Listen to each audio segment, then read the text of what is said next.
عورت کے لیے عموماً مرد کی کشش کے 3 پہلو ہوتے ہیں: بے نیازی، ذہانت اور فصاحت۔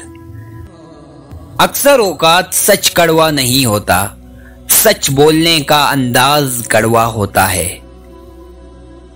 انسان کو تحقیق اور خواب سے برابر محبت ہے، اور وہ ان دونوں کے درمیان جولے کی مانند آتا جاتا ہے۔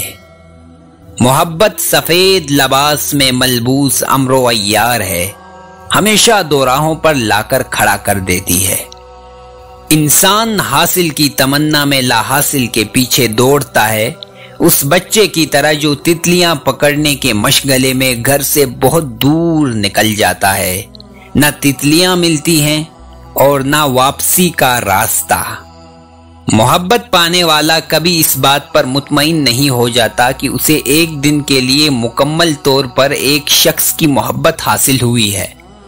محبت تو ہر دن کے ساتھ نیا اعادہ چاہتی ہے۔ جب انسان محدود خواہشوں اور ضرورتوں کا پابند ہوتا ہے تو اسے زیادہ جھوٹ بولنے کی ضرورت پیش نہیں آتی۔ امید بھی بڑی دیوانی چیز ہے، لمحوں میں صحراؤں میں زیتون کے باغ لگا دیتی ہے۔ کسی دوسرے شخص کو عورت کو موم یا پتھر کا خطاب دینے کا حق نہیں ہوتا۔ وہ خود چاہے تو محبوب کے اشاروں کی سمت مڑتی رہتی ہے، اور پتھر بننے کا فیصلہ کر لے تو کوئی شخص بھکاری بن کر بھی اس کی ایک نگاہ التفات نہیں پا سکتا۔ چھوٹا بن کے رہو تو بڑی بڑی رحمتیں ملیں گی، کیونکہ بڑا ہونے پر تو ماں بھی گود سے اتار دیتی ہے۔ عورت میں ڈٹے رہنے کی بڑی قوت ہوتی ہے۔